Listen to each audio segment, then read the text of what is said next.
what do you consider a big fish? I think we should specify that. Right. It depends on where you are, where you're fishing, but 20.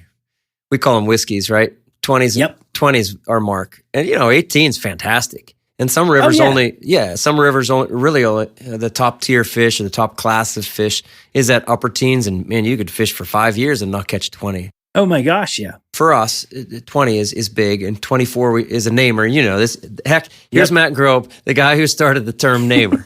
Okay? Right. Tell everybody about that real quick.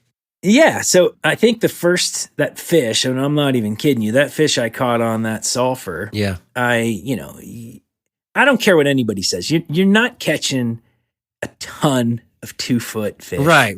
Nowhere. In a year. It's just, there's some oddities out there maybe in some tailwaters and maybe some lake run influence, but we're talking specifically, big river brown trout, whether they're fingerlings or wild or whatever. Right. Those fish are hard to catch. Right. And so what better thing to do than to give it a name?